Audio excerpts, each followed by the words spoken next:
عدیل جاتا ہے مصطفیٰ کے گھر اور کہتا ہے کہ اماں کو بہت فکر ہو رہی تھی کہ ان کا نکارا اور نکھٹو بیٹا کہاں پر ہے۔ مصطفیٰ کو اس کی بات سن کر غصہ آ جاتا ہے اور کہتا ہے کہ میں اپنے بلبوتے پر کھڑا ہوں، تمہاری طرح بیوی کے کندھے پر پیر رکھ کے ترقی نہیں کی میں نے۔ ڈرامہ سیریل کبھی میں کبھی تم کی ایک اور دلچسپ قسط میں ہم دیکھیں گے کہ مصطفیٰ شرجینا کو گڈ نیوز دیتا ہے کہ کمپنی نے میرے گیم کا اپروول دے دیا ہے اور ہم بہت جلد ترقی کریں گے۔ شرجینا مصطفیٰ کی ترقی پر دل و جان سے خوش ہوتی ہے، اسے پیسوں سے کوئی غرض نہیں ہوتی بلکہ مصطفیٰ کی خوشی اور کامیابی پر خوش ہوتی ہے۔ مصطفیٰ دن رات اپنے پروجیکٹ پر کام کرنے لگ جاتا ہے کیونکہ اسے یقین ہو جاتا ہے کہ بنا پیسے کے انسان کی اوقات 2 ٹکے کی بھی نہیں ہے۔ دوسری طرف مصطفیٰ کی والدہ بے حد پریشان رہنے لگی ہیں، گھر کی تنہائی انہیں کاٹ کھانے کو دوڑتی ہے۔ انہیں مصطفیٰ بڑی شدت سے یاد آتا ہے اور اس بات کا ذکر عدیل سے کرتی ہیں کہ مصطفیٰ جب گھر میں تھا تو سارا دن گھر میں ادھم مچائے رکھتا تھا اور اب جب گھر سے چلا گیا ہے تو یہ گھر جیسے ویران ہو گیا ہے، اس گھر کی ساری رونقیں ہی اپنے ساتھ لے گیا ہے۔ عدیل مصطفیٰ کا ذکر سن کر جل بھن جاتا ہے اور ماں سے کہتا ہے کہ اگر آپ ایسا سوچ رہی ہیں کہ مصطفیٰ کو واپس اس گھر میں لے کر آئیں گی تو ایسا کرنے سے پہلے یہ سوچ لیجئے گا کہ پھر مجھ سے اور رباب سے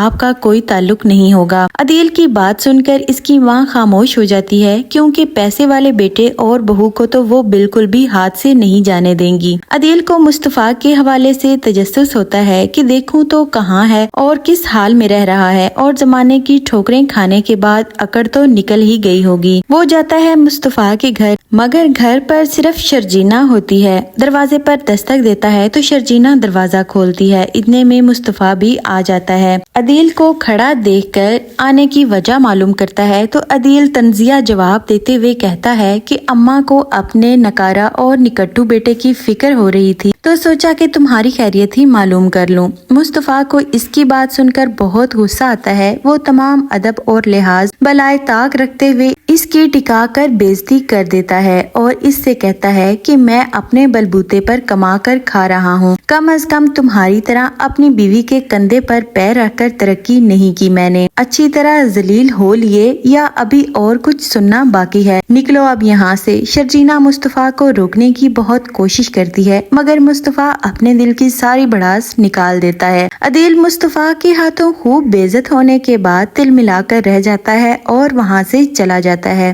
مزید آنے والی تمام اپ ڈیٹ کے لیے میرے چینل UM اردو وائس کو سبسکرائب ضرور کیجیے گا۔